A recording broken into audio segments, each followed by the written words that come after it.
Hi, everybody. Welcome to the second of the new Q&As. We started them up again in 2021, and I'm pulling questions off online sources at the moment, ThinkSpot in part, other sources as well, like Instagram. I've got about 15 lined up for today. I'll start with something that's somewhat of a softball to warm myself up a bit. Thank you for tuning in, and I hope that these are useful to you.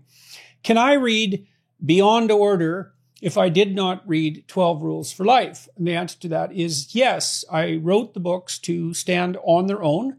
I think they complement each other. If I had to recommend a preferred order of reading, I would say read the first one first, 12 Rules for Life first, and the second one, Beyond Order, second.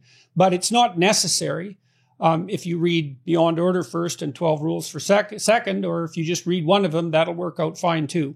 I wanted the books to stand alone, so they're not dependent on one another.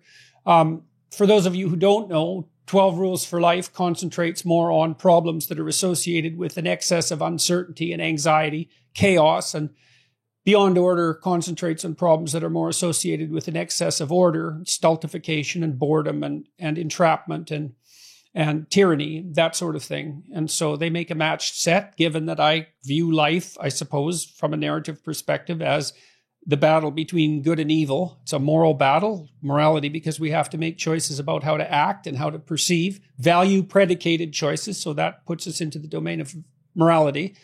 So we play out the battle between good and evil on a background of order and chaos, certainty and uncertainty, or explored territory versus unexplored territory, or culture versus nature. Those are some of the antitheses described in particular in chapter 11 of the second book, Beyond Order. So that's the answer to that question. Can I explain what I mean by postmodern neo-Marxism?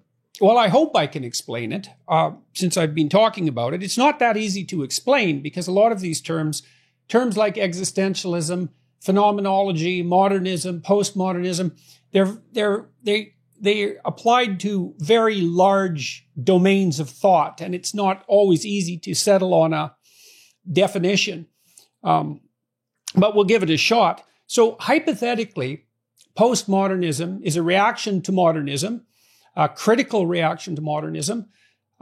Modernism, if you think about it in the Enlightenment sense, is predicated on the idea that the individual is paramount, is the proper unit of analysis, is a fundamental reality, is a rational being, although also emotional in nature, is capable of independent speech and thought, can act rationally and think rationally. And so that would mean weigh arguments according to their applicability, logic, coherence, evidence, change perception and action as a consequence, be reasoned with,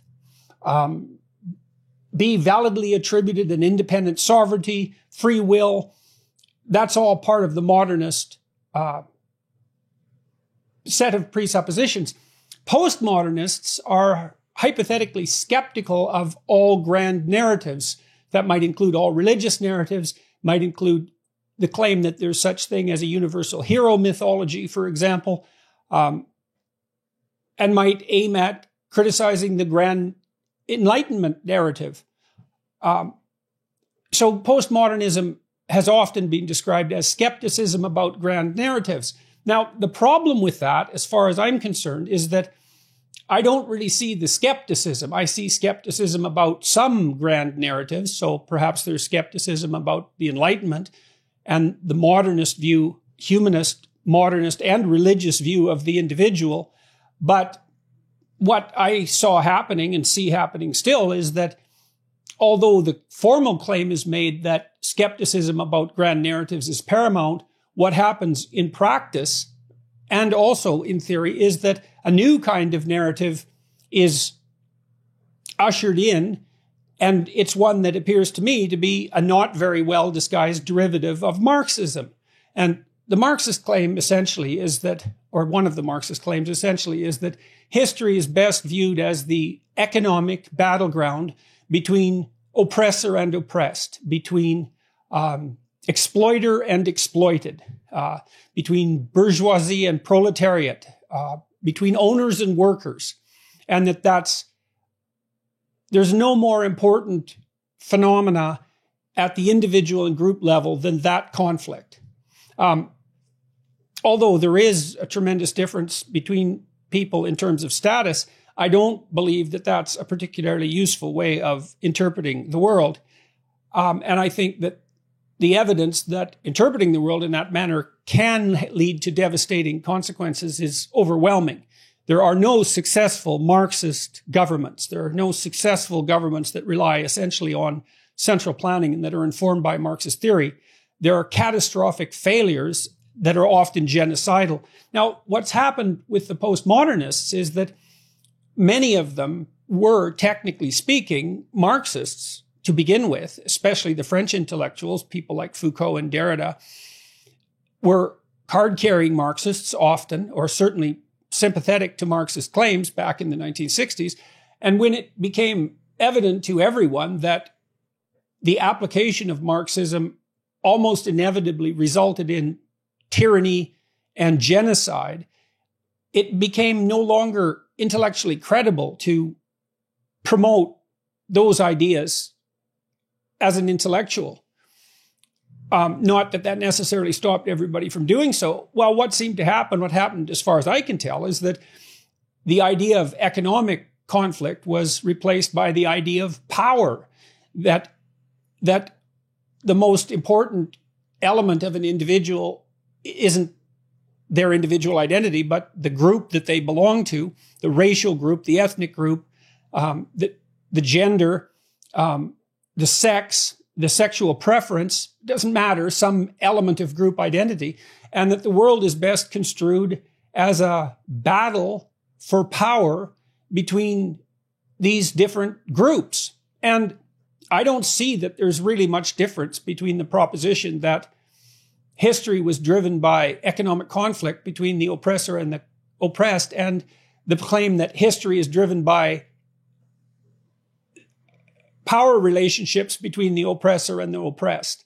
And I also fail to see how that's not a grand narrative. The idea that, and I should also point out that I believe that the idea is absolutely preposterous. Not only is it wrong, the idea that social institutions are essentially predicated on power, so that if you are striving for power, you're more likely to succeed in a given functional social institution.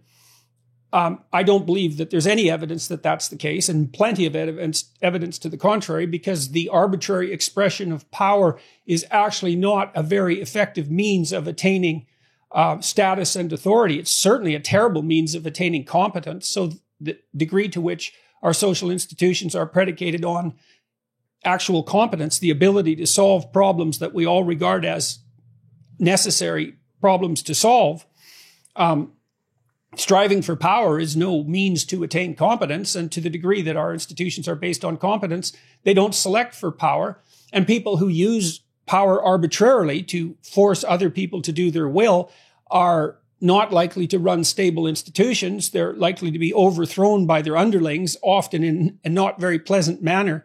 And that's true not only for human beings, but also for animals, such as our nearest cousins, say chimpanzees, where the evidence has become quite clear from the work of primatologists such as Frans de Waal that tyrannical chimps can attain the pinnacle of power in a given chimp hierarchy for a short period of time, but tend differentially to be torn to shreds by a couple of junior interlopers who band together and sick and tired of the tyranny. It's not a stable means of generating social interaction. And the chimps that de Waal has studied who manage to maintain power or authority or position, let's say, over some reasonable period of time, tend to be more reciprocal and more interactive than their subordinate peers. So they have to spend a lot of time maintaining relationships rather than lording it over others. And it's also the case that none of the successful people I've ever met, regardless of the enterprise that they happen to be involved in, entrepreneurial, managerial, administrative, or academic, scientific, or in creative domains that are more entrepreneurial, the people I've met that were most successful and perhaps also most satisfied by their success were people who constantly went out of their way to be of aid to their superiors, their peers, and their subordinates. And the idea that it's the desire for power that drives all of us forward is, well, as I said, it's not a credible idea scientifically, partly because the expression of aggression, which has to be related to the expression of power, if power is to mean anything. So it has to be, I'll use my capacity for aggression to force you to do something that you wouldn't do voluntarily. That's a reasonable definition of the expression of power. It's failures, by and large, who turn to aggression to mediate their social interactions, and people become less aggressive as they're socialized, not more aggressive. And chronically aggressive children, adolescents, and adults tend to be alienated, isolated, friendless, familyless, and criminal/incarcerated. It's not a good strategy. And so postmodernism shouldn't be allied with Marxism, because postmodernism is hypothetically skepticism about the applicability of grand narratives, and then the assumption that grand narratives, but then the assumption comes in that the grand narratives were only stories told by people attempting to justify their arbitrary grip on the levers of power, let's say, and that leads us into the entire proposition that our social institutions and our ambitions are essentially predicated on the desire for power. And as I said, that appears to me to be not only wrong, but anti-true. And I've been thinking about the idea of anti-truth lately. I mean, you know, if you lie, the best way to lie is to almost tell the truth. And so you know it's false, but it's close to the truth, so maybe you can get away with it. But there are forms of discourse, let's say, or there are theoretical propositions that are so opposite to reality that they're not just lies. They are the opposite of the case. And I truly believe that our functional social institutions are held together by productive reciprocity.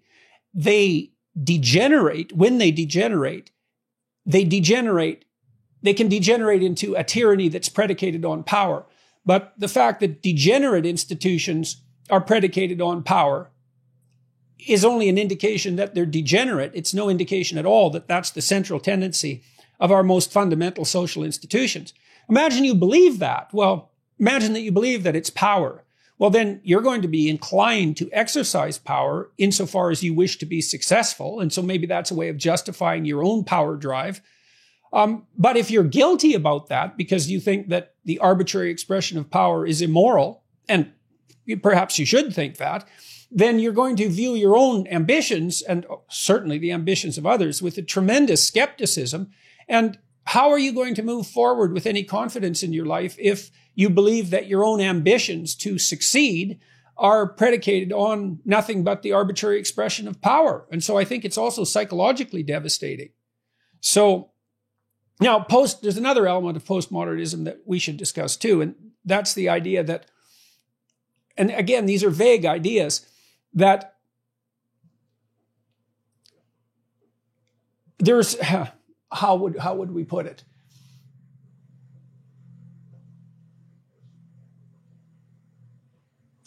There's also criticisms of the idea of objective truth. And so, classically speaking, we would draw a distinction between what's real in the world as such, independent of our interpretation, and our interpretation.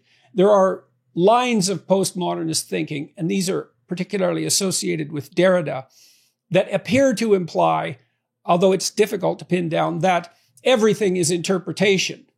And that's part of the skepticism. Everything's interpretation. But then what that leads the practitioners of those interpretive theories to conclude is, well, back to power. Because they sneak this grand narrative back in that way. And as far as I'm concerned, that's just a new justification for old Marxist presuppositions. So I hope that's clear. It probably isn't, but it's as good as I can do at the moment. Hi, JP. Given your oft repeated messages about the dangers of ideology? What advice do you have for your fans who may view your own teachings with such dogma? Who may view your own teachings with such... Well, I'll just read the question. Given your oft-repeated message about the dangers of ideology, what advice do you have for your fans who may view your own teachings with such regard that those ideas become an ideology themselves? Lots of love from a 98th percentile, orderly, UK-based engineer. Well, the first thing I would say is that whenever a developing mind encounters a comprehensive set of novel ideas, there is the initial danger of sliding into uncritical acceptance of those ideas. And that can happen whenever you read anyone who's thought through things with some degree of thoroughness. So I fell into Nietzsche. I fell into Dostoevsky. I fell into Jung. I fell into Freud. I fell into Rogers. The latter are all clinicians. When I teach my personality course, when I taught my personality course at Harvard and at U of T, I would present each thinker in the strongest possible terms. But even though they didn't always agree, there was a central element of agreement, but certainly plenty of disagreement.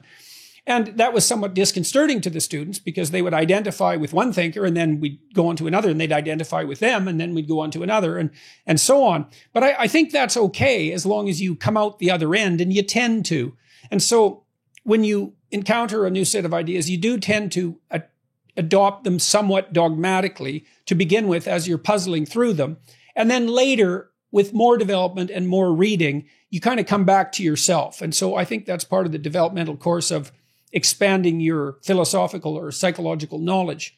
I do warn against oversimplified thinking, particularly in chapter 6 of Beyond Order, which is called Abandon Ideology. And that's a method. It's actually a discourse on methodology of thought. You know, what I warn against primarily there are low-resolution answers to low-resolution questions. What should we do about the planet's ecology? Well, that's just not a very good question. It's way too vague. How should we restructure our economic system? Well, it's too global and vague. Those questions don't lead to productive answers because they're ill-formed. How do we make people less aggressive? That's another category, another question of that type. You have to differentiate the questions so to a very high degree before you can be reasonably sure that your conceptualization is productive and not dangerous, and so that you have some shot at perhaps answering the question in part. So with regards to aggression, for example, maybe you're concerned about interpersonal aggression between people. You might be able to say, how could we reduce the incidence of physical aggression, kicking, biting, and hitting, for example, among 6-year-old boys in a given geographical locale? A much more specific sort of question. So I would encourage people to think in detail and not to accept blanket ideological answers. You do that in proportion to your ignorance of the field. Like all of us want to have a complete map of the world, but we lack differentiated knowledge of many, many things. And so when an ideology comes along that purports to provide all the answers to even questions that we haven't yet asked, we're likely to welcome it because it fills in the gaps in our map. But you have to be careful of confusing that with genuine knowledge. And you have to strive towards genuine knowledge. So I would say for people who believe perhaps that they've fallen too deeply under the sway of my ideas, the best antidote to that would be to read other people. I have a reading list online at jordanbpeterson.com. Under books, there's a list of recommended books there, which were books that I found particularly influential. So maybe that would just cement the dogma, but I don't think it would. And so broader reading is advised, and writing as well, for that matter, if you really want to learn to think in a revelatory manner, creative manner, and also in a critical manner.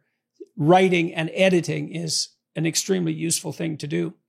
So, but I'll reiterate, when you first encounter a set of philosophical ideas, especially if you're haven't been inclined to think philosophically that much in the past, you're very much likely to come under the powerful sway of the first trained mind that you encounter. But well, don't stop there. There's lots of other people to read. So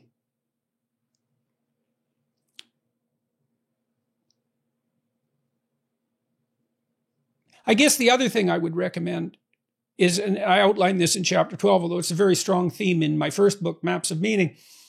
I viewed the teaching that I did and the writing, especially with Maps of Meaning, as an antidote to ideology. And because it's not easy to differentiate ideology from belief, or ideology from religion for that matter. So what's the difference between ideology and religious belief, or belief per se? My sense was that an ideology not only provides a very low resolution representation of the world, but it also tends to only tell part of the story. Now, so then you might ask, well, what's the whole story?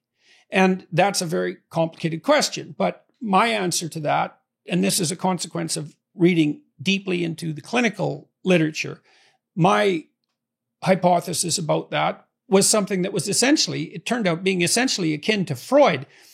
Now, Freud produced a very balanced picture of the psyche, which is part of the reason Freud's thinking was so influential, and part of the reason why his thinking still saturates our thinking, even though we think we've dispensed with Freud. Actually, what we've done is incorporated the most brilliant insights of Freud so deeply that we think of them as presuppositions now, obvious, like that we have an ego. Everyone knows what the id is, or virtually everyone, or certainly believes that we're driven by fundamentally, unconscious and biological drives.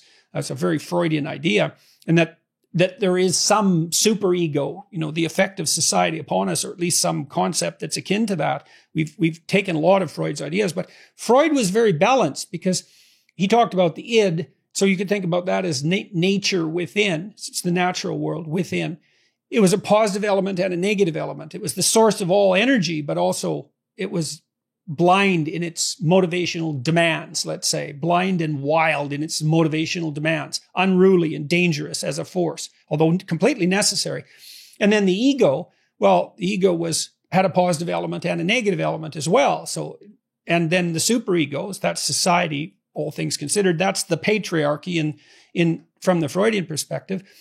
It can be overweening and tyrannical, so it can go too far and be negative, but it's also a positive force because it counterbalances the blind, selfish, impulsive, narrow drives of the id and makes social organization possible. So Freud has a 3-tier view of psychological reality, and each element has a positive and negative pole. And to me, that indicates a balanced theory. I believe that an intact religion tends to produce a balanced representation of that sort, and that what ideologies do is parasitize that fundamental narrative. And so I can outline 2 ideologies. So I would say that the narrative that drove the settling of the United States in particular, the frontier myth, that's a ideology. So it's positive individual. That's the, forthright pioneer, boldly going where no one has gone before.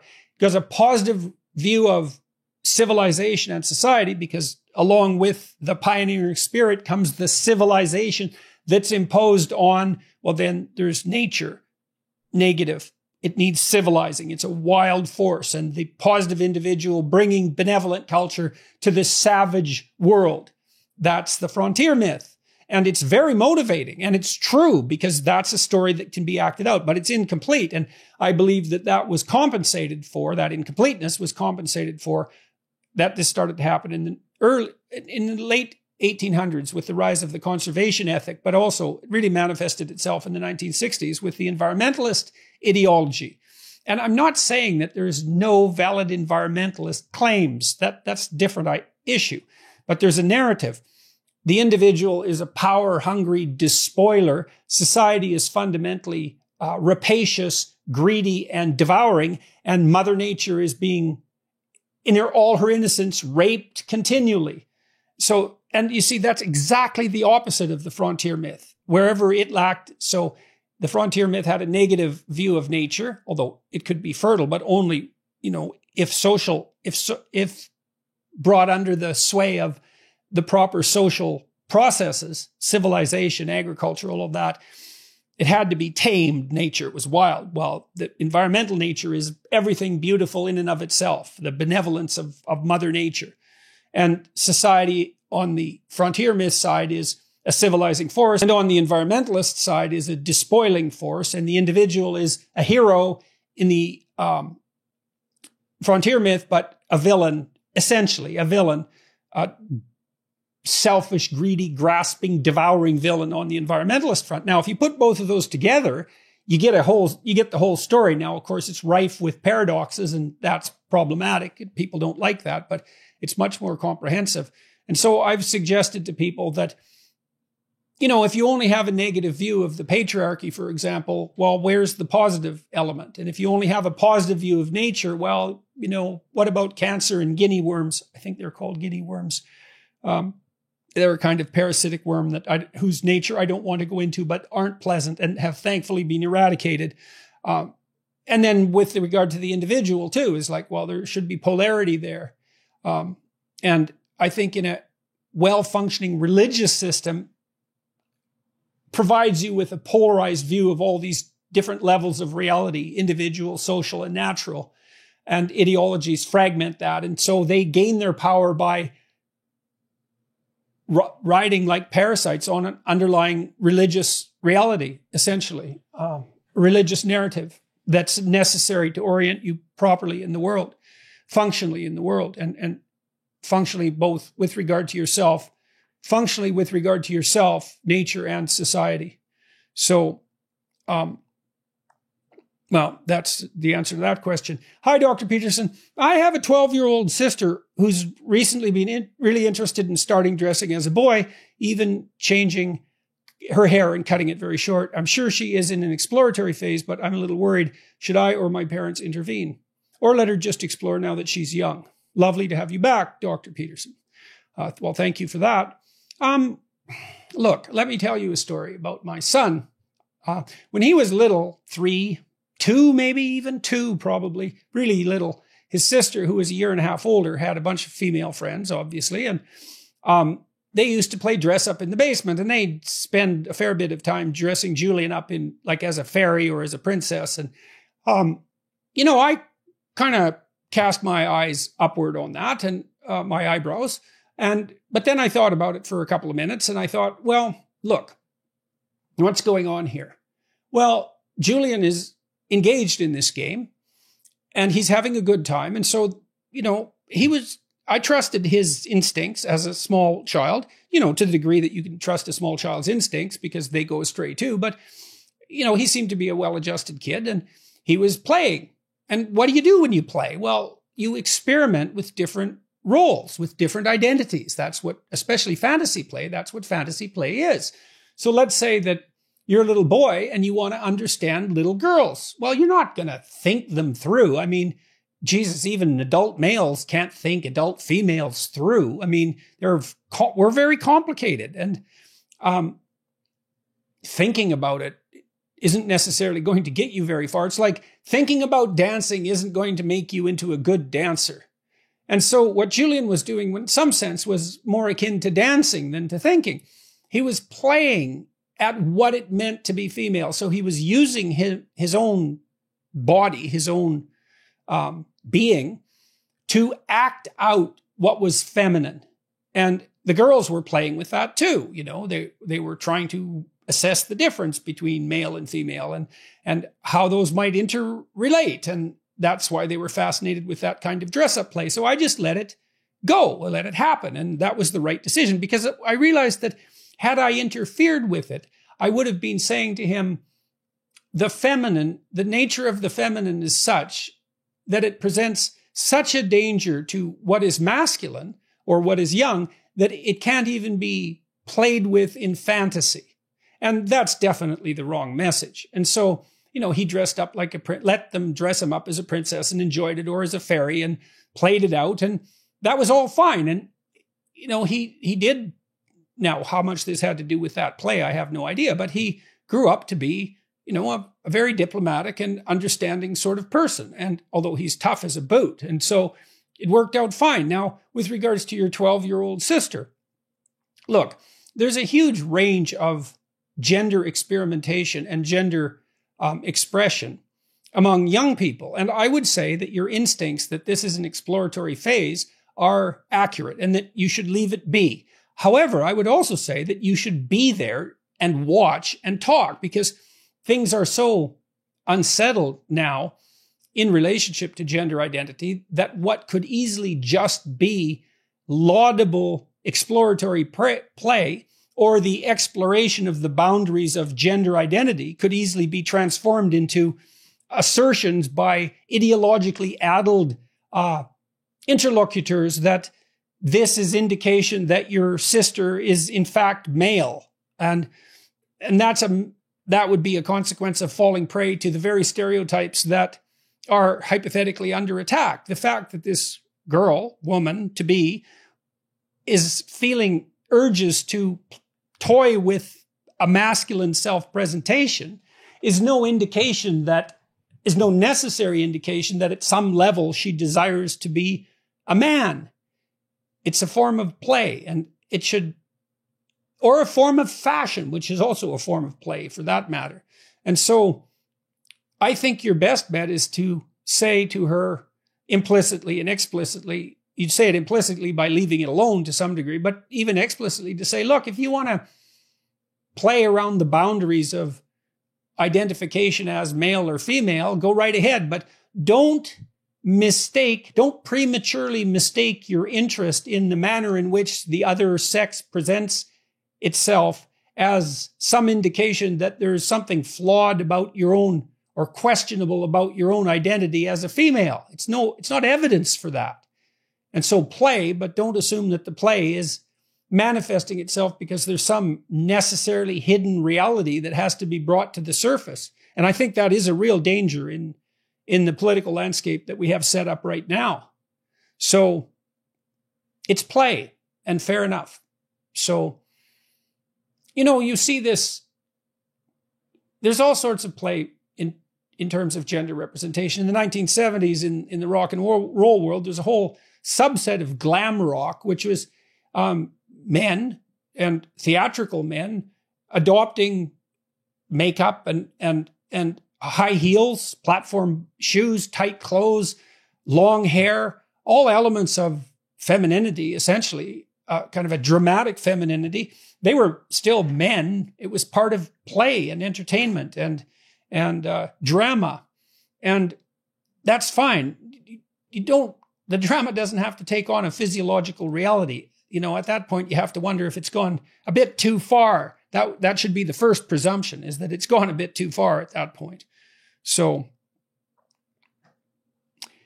I'd say leave her be, encourage her for that matter, but keep an eye on her, and don't let her fall prey to any foolish advice, and don't let her get too confused as a consequence of her exploration.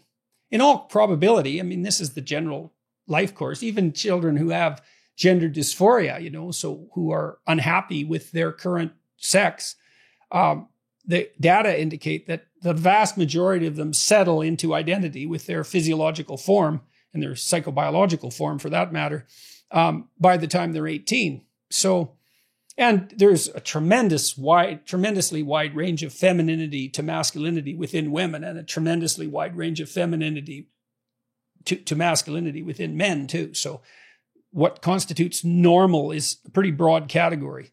And so probably don't worry about it. And there might even be some rebellion in it, and that's not necessarily a bad thing in teenagers as well. They have to push back in some ways. So, yeah. I hope you're doing well, Dr. Jordan Peterson. Well, thank you for that. Thanks for all your work. Question. I've noticed in myself that I'm insensitive, and I have a hard time empathizing with others' losses. Everyone was in shock and grief, crying, except me, for example, when my uncle, mid-50, died in an accident a few weeks ago. Sorry to hear that. And I noticed now and many times in the past that I'm callous and indifferent to human suffering or feelings. Is it something important to think about and reconcile, or perhaps some people are just born that way? If they are, how can I develop myself? Well, I don't know because I don't know you, but so I have to give a generic answer. And I would first of all caution you against taking this answer too personally because I don't know who you are and I need to know the details, but I can answer it generically to some degree. So the first thing I'd like to point out is that despite your claims to be callous and indifferent, you were polite enough to open this question with a query or comment on my well-being. I hope you are doing well, Dr. Jordan Peterson. So even if you didn't feel that hope deeply, you were polite enough to utter it. And politeness is an aspect, technically speaking, politeness is an aspect of trait agreeableness, which is the empathy dimension. So there's 5 cardinal personality dimensions: extroversion, sociability, positive emotion, gregariousness. Extroverts love to be in groups. They like to entertain. They like to be the center of attention. They're energetic, active, and manifest a lot of positive emotion. They're verbal as well.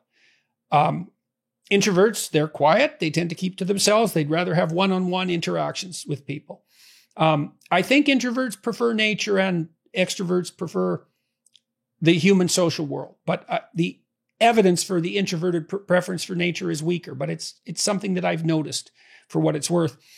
Neuroticism, that's the negative emotion dimension. Some people experience much higher levels of negative emotion per unit of negative experience than others.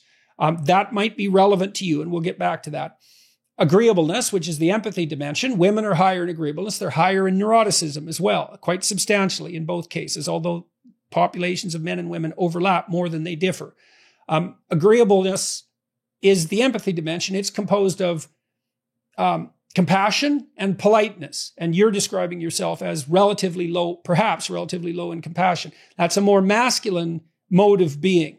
And in its extreme, it can produce callousness and insensitivity to the point where the best personality predictor of criminal predatory behavior, antisocial behavior, is low agreeableness. But it has to be pretty damn low, and it has to be combined with other negative attributes before that's a problem, because disagreeable people are also very tough-minded, skeptical, hard to push around, ambitious, forthright, well, they're good people to have on your side. They'll tell you bad news when they need to. So it's in and of itself, it's not necessarily a detrimental trait. So we'd have to look at your entire personality. Okay, the fourth dimension is conscientiousness. That's orderliness and industriousness. And the fifth dimension is openness to experience, which is essentially creativity and intelligence, some amalgam of that. So the first thing we'd have to figure out is why you are less emotional than other people. Now, there's 2 likely possible reasons. So the first thing I would recommend for you is that you go to this website that my colleagues and I built called understandmyself.com, understandmyself.com. You can do a good personality test there that'll give you the 5 factors and break each of them down into their 2 aspects. Now, what I would predict in your case is that you're relatively low in agreeableness, particularly compassion, and you may also be relatively low in neuroticism, which means that you're just not that prone to negative emotion. And so the combination of those 2, which is very masculine, by the way, low neuroticism and low agreeableness, that's masculine personality configuration, means that you don't feel negative emotion as much as other people might. So you'd be much less likely to cry, for example, even under conditions that might evoke grief in other people. And you're not as empathetic. You don't feel other people's feelings as intensely as someone who's highly empathetic. And that's possible. You could be low in agreeableness and low in neuroticism. I wouldn't despair if I was you, because that doesn't doom you to a life of callousness. Let's think about other personality configurations that might be relevant to you. If you're extroverted and low in agreeableness, you tend to be narcissistic, because an extroverted person likes to dominate the social circumstance. And if they're disagreeable as well, then they don't really care about their impact on other people. And so extroversion, high extroversion plus low agreeableness can lead to narcissism. And you have to watch that, because if you're narcissistic, then you really are the star all for yourself. And that's actually just not a very good way of negotiating the world. People will turn off to you after some time because they'll discover that you're not reciprocal enough in your interactions. You're not generous enough. It might be helpful if you were high in conscientiousness, let's say, because if agreeableness helps make someone social, one of the things that helps make them socially acceptable, reciprocal, altruistic, willing to do favors for other people, generous, and so forth. Conscientiousness also aids in that. Conscientious people are likely to keep their word. They have integrity. They're honest. They'll make and keep verbal contracts. And so if you're low in agreeableness but high in conscientiousness, people can still trust you, even though you're a hard ass, fundamentally. You're honest. And so you'll do what you say you'll do if you're high in conscientiousness. Now, if you're low in conscientiousness and low in agreeableness, well, that can start to be trouble, because then you're not likely to work that hard and you're likely to take advantage of others. And so that starts to get into more serious personality configuration problem. Now, if you're high in neuroticism and low in agreeableness, that can also be problematic. That's hallmark of personality disorder. Not all personality disorders, but some of them, because you experience a tremendous amount of distress and you'll use that as a weapon because you don't really care about your impact on other people. And so that can be a problem. But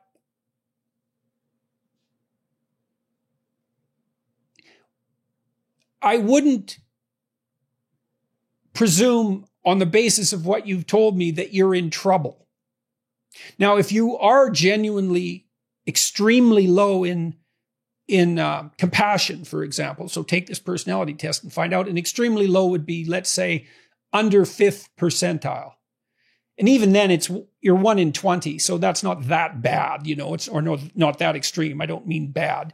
If you're at the 1st percentile, well, that's starting to get into genuine extreme. If you're really low in compassion, you might, and this would work especially well if you were high in conscientiousness, but it might work anyways. You might try as an exercise to regularly and routinely think of something that you could do for other people and do it.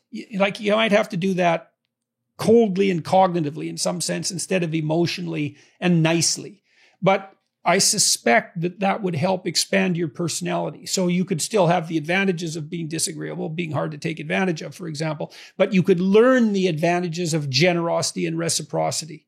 And so that's about the best I can do with that. So probably you're low in agreeableness and low in negative emotion, and probably not too low in each. So, do the personality test and find out. And if you are really low in agreeableness, then think perhaps of making a conscious plan to be more reciprocal, to do things for other people, to learn how to do that as a skill. That would likely serve you well. If you're really low in negative emotion, neuroticism, I wouldn't worry about that too much unless you're really high in extroversion, because that might mean that you're likely to take more risks than you should because you get enthusiastic and carried away and you're not afraid even when you should be. So that's that pretty much. How to understand God is love. You talk about God as the ultimate judge and focus on accountability / living as if God exists. But how to love God? Is it a feeling like loving a person? Can love balance out the crushing responsibility? This is a hard question. I'm going to take it apart in a couple of ways. This is my understanding. So it isn't how to understand God is love, because I can't answer that question, but I can provide some information about how I might understand what that means. Well, the first thing is that I think that you have to make a decision in your life. And this is a decision. And I would say that it's a voluntary element of faith, because it isn't exactly evidence-based. It's more like something you decide before you even look at the evidence. It's more like you decide to stake your life on this. Like, if you decide to get married to someone, you don't really do it on the basis of the evidence that you're going to have a happy life, because you don't have that evidence. You do it. You decide that you're going to make a happy life with this person and that it's worth the risk. So you get married as an expression of faith. Okay. And so faith doesn't mean believing things that no one with any sense would believe. Faith sometimes means putting a stake in the sand and saying, here is where I stand in some sense, regardless. And you do that when you get married. You do that maybe when you pledge allegiance to a friend. You have a best friend and you want to maintain that friendship as long as you possibly can. It's a decision of faith. Maybe you do that when you decide a career, when you go to university, because you could have done something else, right? But you chose that. So that's where you put your faith. And like I said, that doesn't mean believing what no reasonable person would believe. Okay, so back to God is love. Well, I'm going to talk about being first instead of God. And being is the totality of experience. That we're going to define it that way for the purposes of this discussion. Being is what there is instead of nothing. And you experience that as a conscious creature. Being is what you experience as a conscious creature. It includes all your emotions, all your motivations, all your subjective experience, as well as everything that's objective. Okay, so it seems to me that all things considered, it's a useful move of faith to act as if you love being. And if you love something, then you want the best in it to flourish. And so maybe you decide deep in your soul that it would be better for you to act towards an end that makes everything that's good better. That's the best way to live, to make everything that's good better. And maybe to restrict the development of everything that's malevolent and evil within yourself and in the broader world, insofar as you're able to do that. And so I think that's an expression of love, is that because when you love something, you care for it. And the proper attitude towards being, I think, is care. And so that's one element of God is love. God being analogous in some way to being. Now, we could look at God more classically as the creator of being. If you assume being is good, well, it's not much of a leap to assume the creator of being is good. And maybe you adopt an attitude towards the creator of being, and that's also love. And you open your heart to existence. And maybe that's the most effective means of having existence open its heart to you. So, for example, if you love other people, you want the best for them. You want the best in you to serve the best in them. If you love them and you trust them courageously, so you open yourself up to them, I don't think it's unreasonable to assume that that's how you elicit the best from them, the best that can be elicited. You're going to get hurt sometimes and betrayed, but that's going to happen no matter what approach you take. I think that's the most effective approach. And that is perhaps the most effective approach to existence per se, to approach it with love and courage. And so that's how that looks to me. Is it a feeling like loving a person? Yes, I think it is. I think it is a feeling like loving a person. It's the generalization of that care that you would have for a child, your brother, your sister, a family member. It's the generalization of that to the broader domain of existence, to broader domains of existence. And I think that's a skill in some sense, right? I mean, if you're good at loving and caring for your family, but you can expand that outward so that more people are brought under that umbrella, then, well, assuming you can manage that, it's very difficult.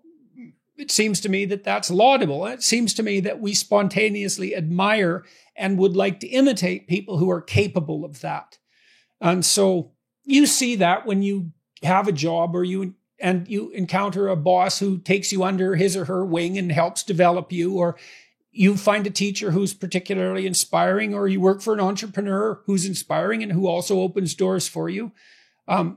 They're acting with love, as far as I'm concerned. They want the best in them to serve the best in you. And that's very, very motivating for everyone. And that's the proper basis of our social relationships, not power, for God's sake.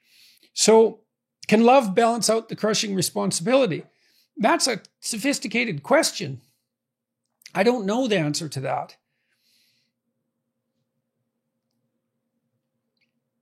Love is warmer than responsibility. Love is part of empathy and agreeableness. It's a different dimension than responsibility, which is more part of conscientiousness and sort of a cold virtue. I don't know if it balances out the crushing responsibility, but I think it's the emotional analog to the crushing responsibility, right? So maybe there's love and duty, and they run parallel in if you're an ethical person. That's not all there is to ethics, but love and duty, they're important, and maybe they're better together than they would be as independent entities. So, okay.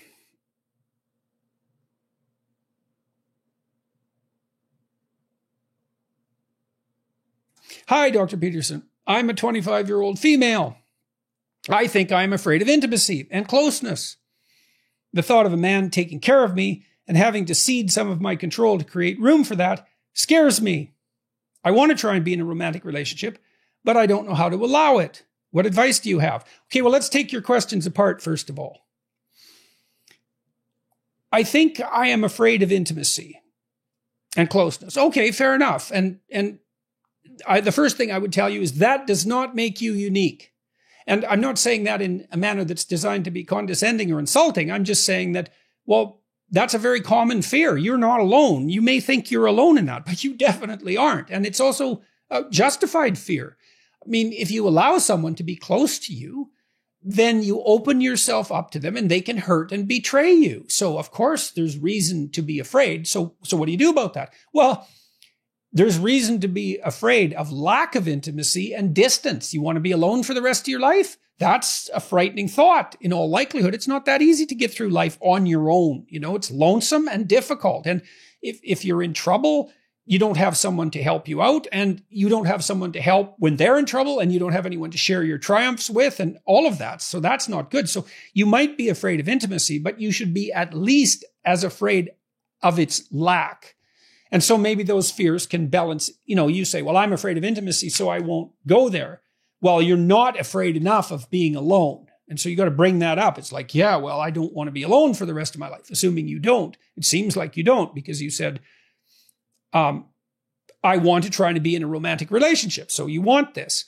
And it does look like fear is inhibiting you to some degree, because you're 25, and it sounds from the tone of your question that you haven't been in a relationship before. So it could easily be fear that's stopping you. So let's talk about trust for a second. You might say, well, why should I trust when I could get hurt? And that's a good question. You trust when you're naive because you don't know you can get hurt. And that's not ethical. That's not moral. It's not laudable. It's just naivety. Once you know you can be hurt, you trust as a courageous decision, knowing that if you trust someone, you can bring out the best in them, and knowing that if you don't, you'll never see it. So it's a calculated risk, and it's an intelligent, calculated risk designed to move you and the other person to the best. So you can tell yourself that I'm going to take a risk. I might get hurt, but I'm going to take a risk, knowing it's a risk. It's a reasonable risk. Don't be a fool, but it's a reasonable risk. And remember that you have some reason to be afraid of intimacy and closeness, but you should also see both of those as positives on your side. To be intimate with someone means that you can share your thoughts with them and think things through with them, and you can share your triumphs and your disappointments and all of that. You broaden out your life. You broaden out your ability to solve problems. You increase the probability, all things considered, that you're going to remain sane, because two people who are communicating are generally saner than one person who is only thinking by themselves. So you don't want to deprive yourself of that, even though it's somewhat dangerous to be hooked up with someone. The thought of a man taking care of me and having to cede some of my control to create room for that scares me. Well, you got to think about how you've posed those questions. Cede some of your control. Well, are you sure that's what a relationship is about? Are you sure it's about ceding control? I mean, because there's an idea there that the relationship is going to be based on power. It's, well, more you end up with someone and you negotiate with them. And so, where do you want to live? What career do you want to have? Where do you want to be educated? How many children do you want to have? Well, you don't know. Not really. You have your opinions, and maybe you think, I'm going to enforce those. I want that control. But maybe you think instead, well, wouldn't it be good to have the opportunity to discuss all those options with someone reasonable and come to a joint conclusion about what would be best for both of you moving forward? Maybe you could have your cake and eat it too. It's not ceding control. And I would say, don't cede control. Like, if there are things in your life that you absolutely need, then you want to negotiate for those. But the the essence of the relationship should be truthful negotiation, not control and power. And so you may be afraid because you have a misapprehension about what an optimal relationship or reasonable relationship would be. The thought of a man taking care of me. Well, what do you mean by that exactly? I mean, do you feel that you're going to be infantilized because someone is taking care of you, that they're going to want to decide what's best for you? Well, again, there's a power assumption lurking at the bottom of that may not be helpful. To be taken care of means that, someone is going to be looking out for you. And if they think something is good and helpful for you, are going to help you find it and maybe help provide that for you. But you're going to do that with them reciprocally. So you'll be taking care of each other. And that should be a positive thing on both fronts. I know that's idealistic and it's never perfect. And there is power struggles in a relationship, but that doesn't mean that the power dynamic is the basis for the relationship. It sounds to me like you're afraid of being dominated. And so you need to, I would say one thing that you should really strive to do when you enter a romantic relationship is not to avoid conflict, not to pretend that you're something other than you are. Because then you won't cede control and you won't fall prey to a pathological power dynamic. That often happens when people hide themselves because they don't trust, and then they don't get what they want because how could they? They've never expressed it, and then the other person dominates them because they've never expressed any of their own desires. Well, don't do that. Confer with yourself. A very useful marker for that is resentment. If you're in a relationship with someone and you feel resentment climbing up on you, that's an indication of one of two things. You're either immature and unwilling to make the sacrifices necessary for the relationship or to negotiate fairly within the relationship. And then you should mature out of that as fast as you possibly can. And maybe you can do that through dialogue with your partner. Or the resentment might mean that you are in fact being taken advantage of and that you have something to say. And so if resentment pops up, find out whether you're immature or being oppressed. And if it's the latter, then you have something to say to enter into a negotiation. And the negotiation should be that you both get something better than either of you would have had if you were separate. Now, sometimes it's a zero-sum game and only one person can win the negotiation, but that's suboptimal, and it certainly isn't the typical pattern for a good negotiation. So I want to try and be in a romantic relationship, but I don't know how to allow it. Well, the next thing I would say is, one step at a time. You don't have to do this any faster than you want to. So slow it down, So how would a generic relationship start? Well, maybe you meet online. Well, what do you do first? You email each other. Excuse me if I'm out of touch. You email each other. And you talk about trivial things to begin with, just to see if the other person can even talk. And then, you start sharing something. And when you do that, you see if the other person shares something of about equivalent emotional significance. And then maybe you share something deeper and see if they do the same in return. And you test each other out in writing. Maybe you exchange photographs and you see if you're curious and interested. And if you are, well, then maybe you meet for coffee in the middle of the afternoon in a well-lit location where there's lots of other people around.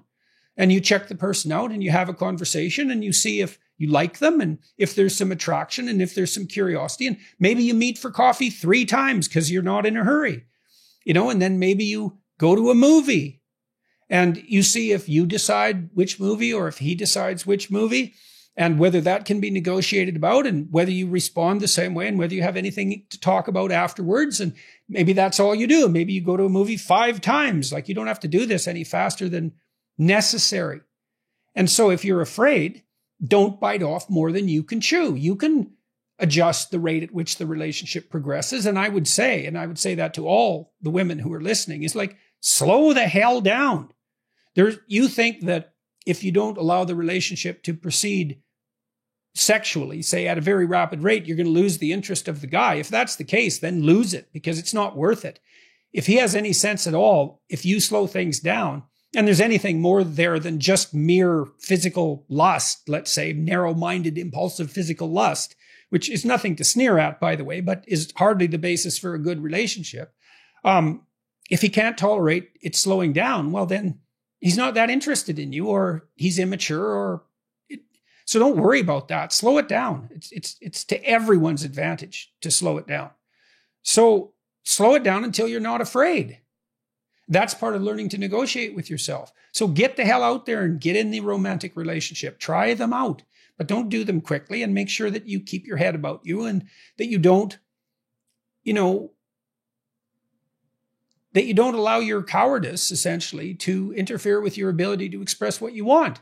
And you want to question your presupposition that the relationship is necessarily going to be predicated on something like power and control, because that's not a good relationship. That isn't how relationships should function.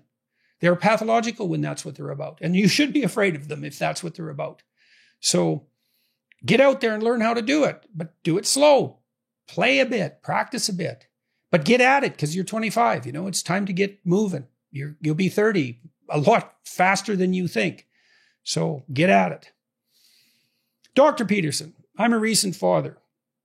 My daughter is 1 month old, and sometimes I find it hard to deal with my daughter. I feel a lot of frustration when she spent hours crying, and I don't know what to do, since you can't reason with a baby. Is it okay not to feel love to my baby during these episodes of frustration? Am I a bad father for feeling this way?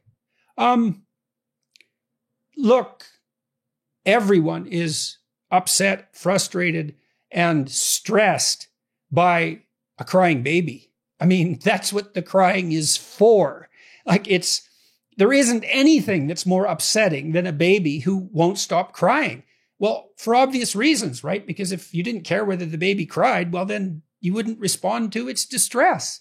So don't worry about that. It's like, one of the things I've often recommended to my clients who are driven to distraction by a baby, maybe a colicky baby, who won't quit crying, is put some earplugs in. Now, you can have a baby monitor, watch the baby, and I'm not saying go deaf and hide in another room so if something terrible happens to your baby, you don't know it, but you don't have to torture yourself to death. And some earplugs, if the baby's crying all the time, can bring the level of stress down for you and your wife without interfering with anything. So think about that if the baby's crying a lot.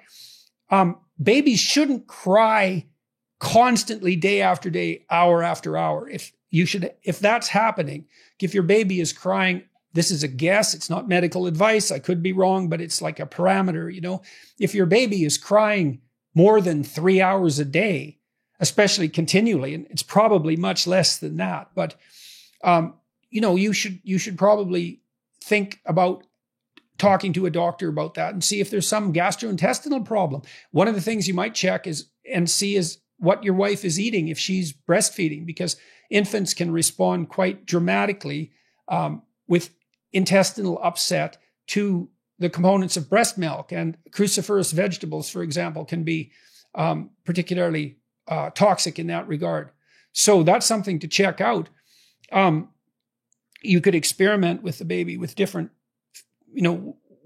have your wife eat different foods when she's breastfeeding, but earplugs can really be helpful. Sometimes you find it hard to deal with your crying daughter. Well, she's only a month old. Well, you don't even know her. When I had kids, my wife, of course, had 9 months in some sense to get accustomed to the idea of the baby, because she had the pregnancy.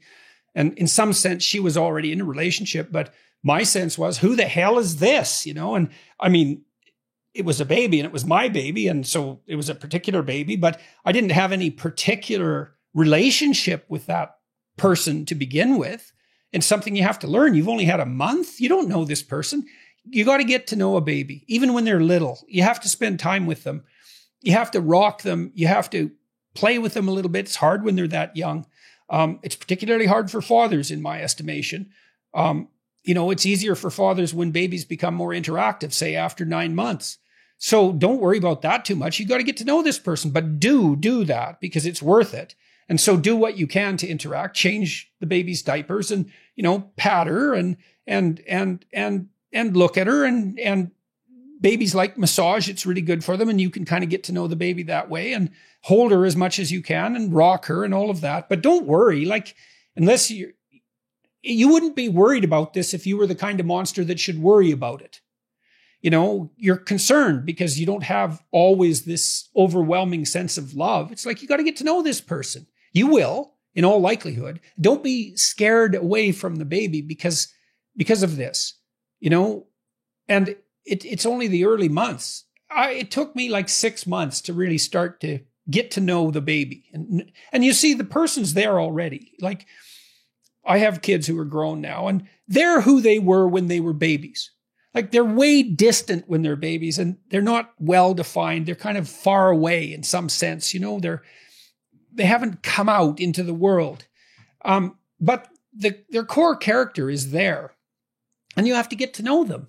And as you get to know them, you'll get to love them. That's what'll happen in all likelihood. So don't worry about that. No, you're not a bad father. And of course, you're going to be driven to distraction and frustration by the baby's tears and maybe by the child's misbehavior. Like, you have to defend yourself against that. And you can talk to your wife about this, and you can spell each other too. Like, if your baby's crying a lot and there's nothing that you can do about it medically, let's say, maybe, you need to go for an hour-long walk and then come back, and your wife needs to go for an hour-long walk so that you can get away from the crying, because it can drive you to bloody distraction. And it's not good to be pushed beyond your capacity for tolerance. But I don't see any reason for you to be concerned. You have a 1-month-old daughter. You're still so sleep deprived in all likelihood that you don't know which way is up.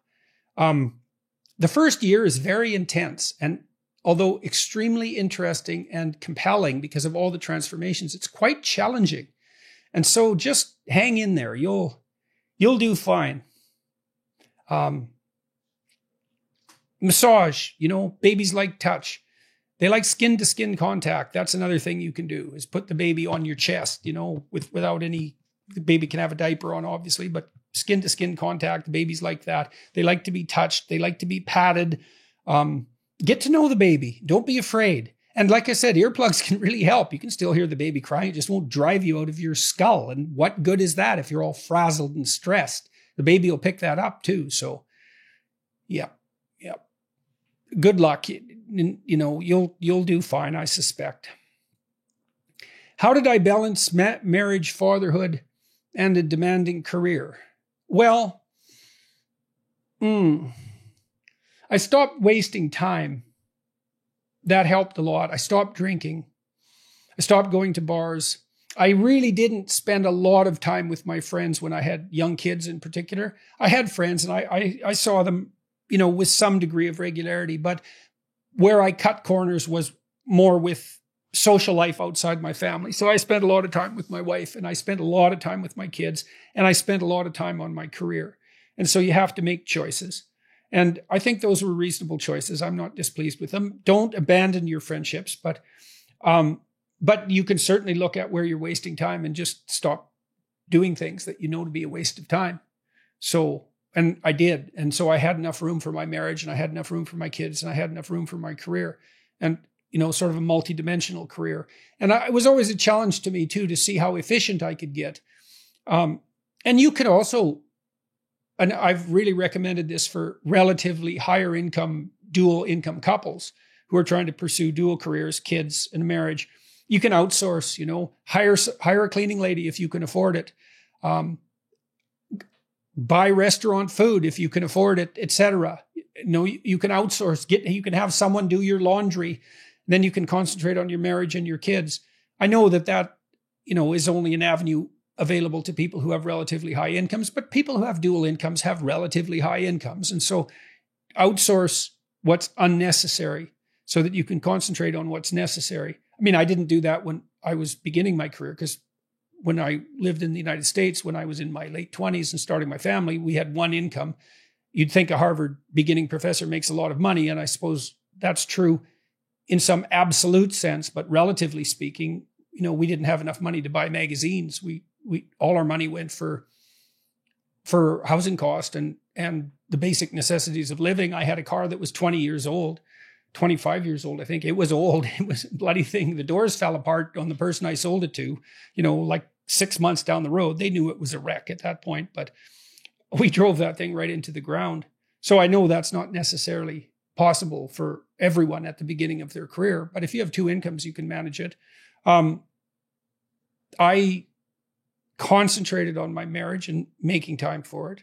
I concentrated on spending time with my kids consciously, and I concentrated on developing my career. Those were the three elements of my life. And I had some time left over for creative pursuits and for friends, but most of it was a matter of getting rid of time wastes of any sort, and I just pushed that out of my life, day after day until I wasn't wasting any time or virtually no time. And, I've asked my undergraduates frequently how much time they waste per day, and general estimates are like 6 to 8 hours of time they regard themselves as wasting.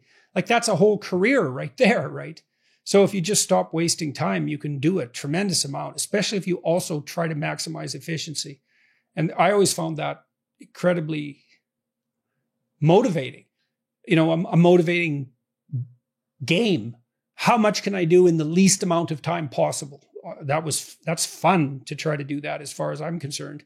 I know, that's maybe undoubtedly a temperamental thing, but if you're wired that way, that's a great meta strategy. Become efficient. I always asked my graduate students when they were designing experiments, they'd come with a proposal. I'd say to them, is there any way you could do this 10 times faster? What would you have to cut? What would you have to change to do this 10 times faster? And you can learn to do that. I also learned to force the task to fit the time. There's this dictum, work expands to fill the time allowed for its completion. Work expands to fill the time allowed for its completion. Well, there's a corollary to that, which is work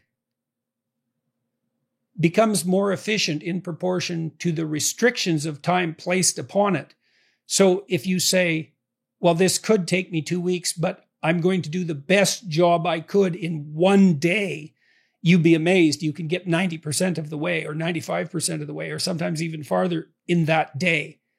So that's another way of becoming efficient. If you only have 10 minutes to do something that should maybe take you 2 hours, maybe you can figure out how to do it in 10 minutes. You can get dreadfully efficient. So that's very much worthwhile in my estimation. If you want to do a lot of things, what else are you going to do?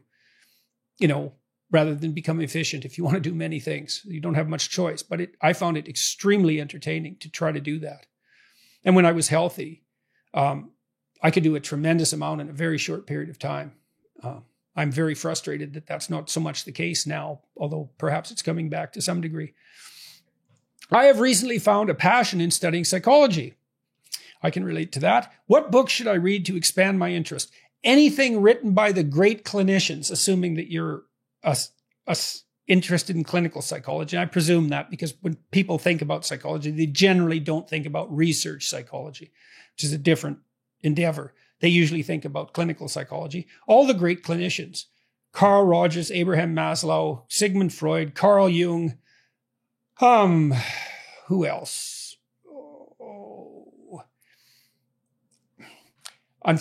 It's silly. I guess I'm running out of steam here, so let me just look them up for a minute. You beat me to the punch. I was going to try to help. Erik Erikson, yes, Erik Erikson. Jean Piaget, great developmental psychologist. That's a good start. More practically, go to my website under books, jordanbpeterson.com. Books, recommended books. There's a whole list of books that were extremely influential to me. Some of them were more research oriented, like Jeffrey Gray's treatise on the neuropsychology of anxiety. There's a great work on higher cortical functions in man by Alexander Luria, and some other brain function books there as well. You could go read all those books. That'll inform you. And when you read those people, you'll find out what they read, and you can go read them too. So that's a good start. So do that. That'll keep you going for a good length of time. Do you have any interest in a new biblical lecture series? Yes, I have much interest in that. I have started reading Exodus. I would love to do a lecture series on Exodus. I'm thinking, hoping, praying that I can do that in the fall of this year. If COVID vanishes, if the theaters open up so I could rent a theater again, I'd like to do a dozen lectures on Exodus in October and November. And it's a great story, Exodus. It's the story of tyranny, the collapse of tyranny into an interregnum period of chaos, and the promised land. It's the story of human adaptation. Go from a terrible place that, that is full of restrictions. You have to blow it apart because it's too restrictive and tyrannical, but you don't immediately go to a better place. You go to a worse place. You cross the sea where you could drown. You are in the desert for 40 years, and then you struggle back towards a new state of equilibrium. It's psychological. It's the narrative of psychological transformation upward. And it's a political narrative. It's an economic narrative. It's a battle between the forces of water and the forces of stone. Water representing chaos, that's Moses, and stone representing tyranny.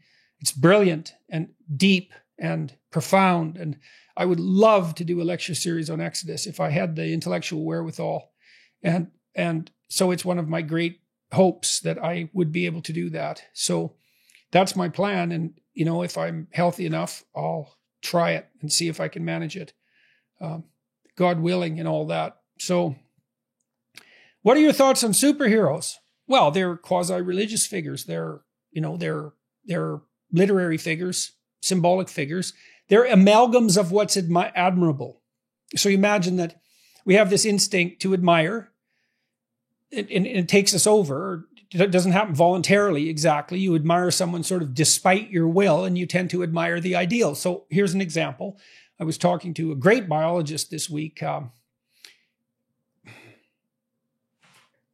Randy Thornhill, Dr. Randy Thornhill, who discovered the role of symmetry, bilateral symmetry, in sexual attractiveness. Well, he showed, for example, or people who were influenced by his research showed that even babies will look longer at a symmetrical face. And a symmetrical face is more attractive, or an averaged face is more attractive, and an averaged symmetrical face is even more attractive. And newborn babies, even, or very young babies, will look much longer at an attractive face than a non-attractive face.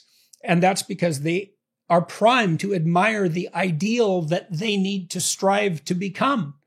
That's the instinct for admiration, and it's part of the fundamental religious instinct, which is the instinct to admire the admirable as such, in some sense, to feel awe in the presence of what's great and to wish to develop towards that spontaneously.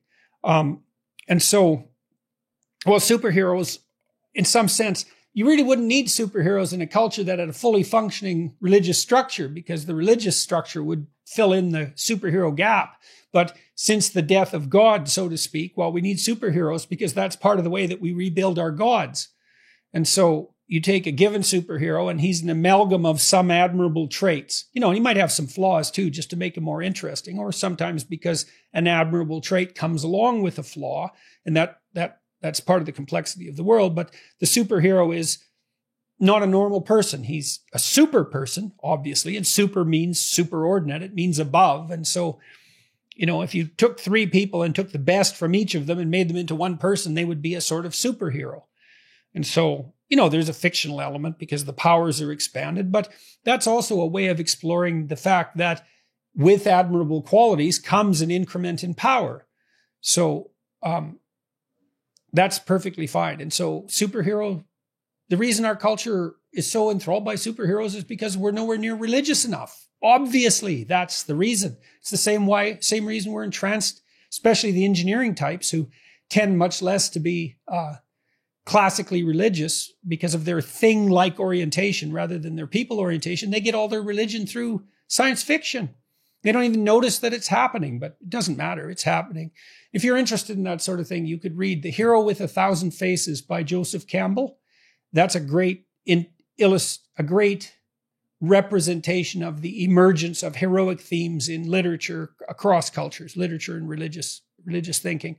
Or you could read The Origins and History of Consciousness by Erich Neumann, Neumann. Erich is E-R-I-C-H. Erich Neumann, The Origins and History of Consciousness. Both of those books, I think, are on my list of recommended books on my website. I'm not sure about The Hero with 1,000 Faces. It should be there if it isn't, because it's a great book.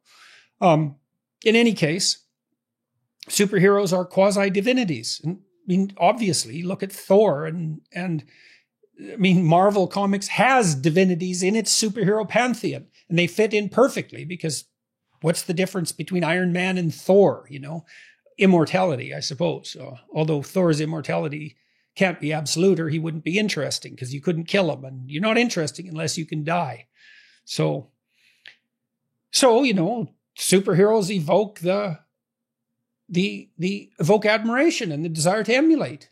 And the superheroes are always battling. They're always good against evil. And so the landscape that superheroes inhabit, which is good and evil against a background of chaos and order, is the mythological or the religious landscape. So it's all religion, just repackaged so that people don't notice, because they have to be religious. And if they notice, they criticize the religion, and then they can't be religious. And then they can't orient themselves. So it sneaks up on us and takes us over in forms that we don't tend to notice consciously are religious, but nonetheless, that is what they are.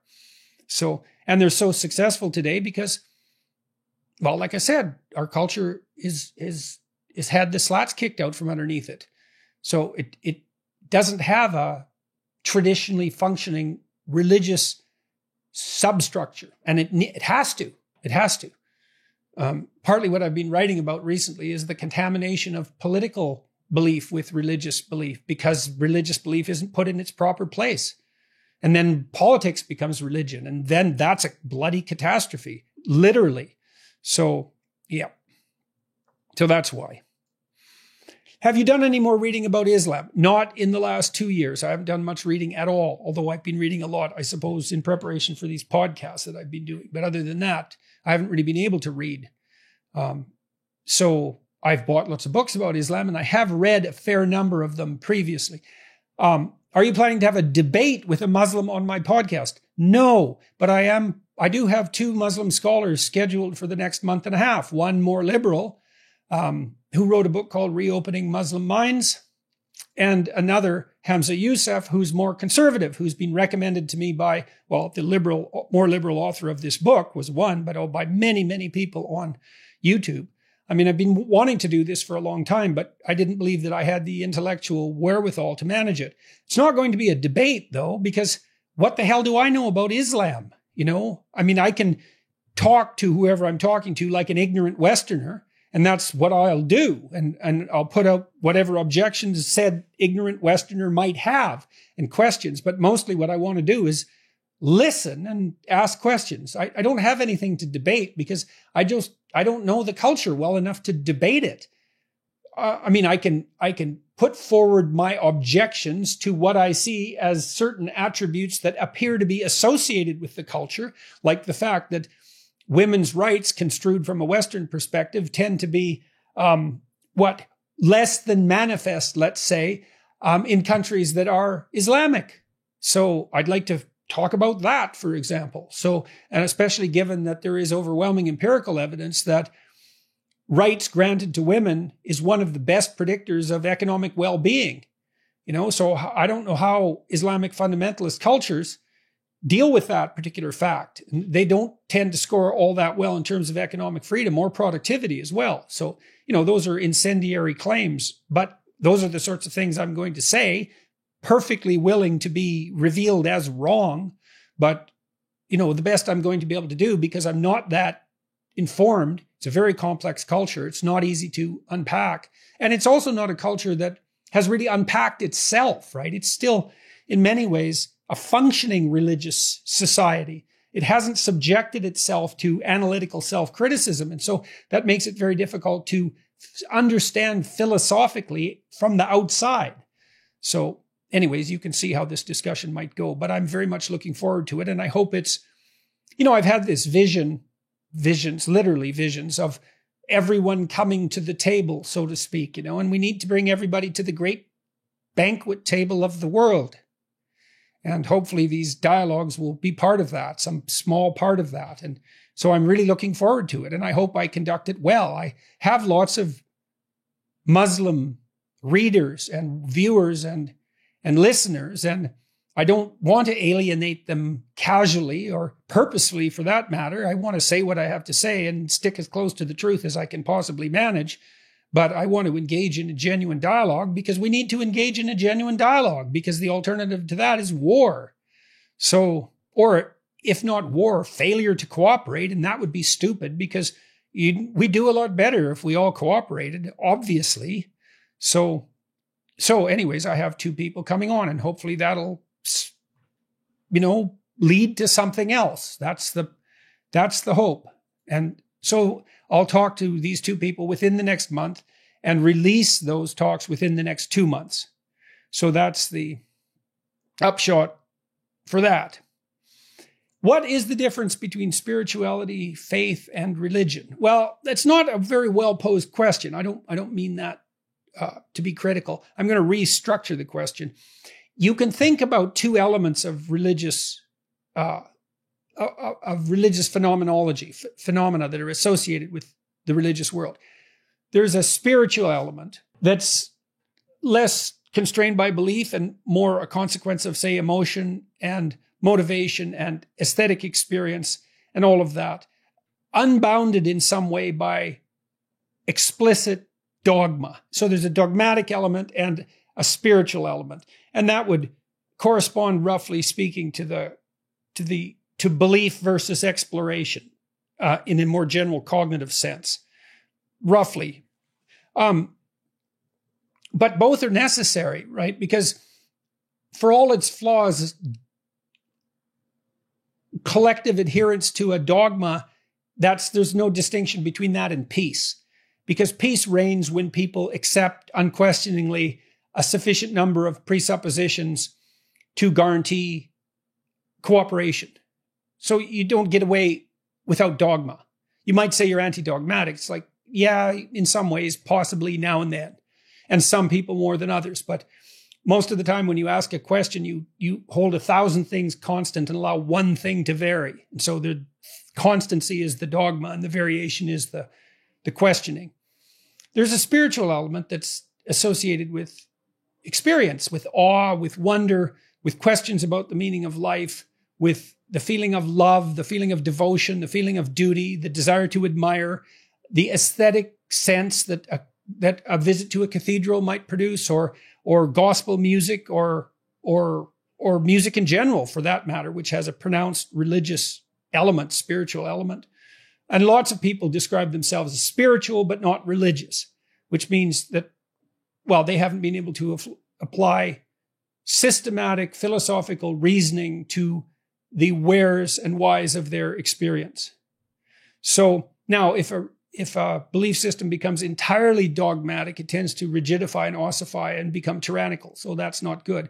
But if it's only spiritual, like the New Age movement, let's say, then it's everything and nothing at the same time. Everything goes, everything is permitted, all is equal, everything falls under the same umbrella. It's so inclusive and so non-structured that it really degenerates into nothing at all. So there always has to be a balance between structure and openness to change. And structure is dogma and openness to change is exploration. And both of them have a religious element. So, and then you also included faith. Well, I'm not going to talk about that because I'm out of brain power for the day. So we'll just stick with spirit versus dogma for the answer to that question for now. And that's pretty much all I can manage for the day. Thank you very much for submitting your questions and for persevering this far into this video, if you have in fact done that. And I hope that you found the questions interesting and the answers useful. And thank you for your attention. And I hope that, well, you're welcome to tune in to another lecture whenever you feel the inclination to do so. Bye-bye.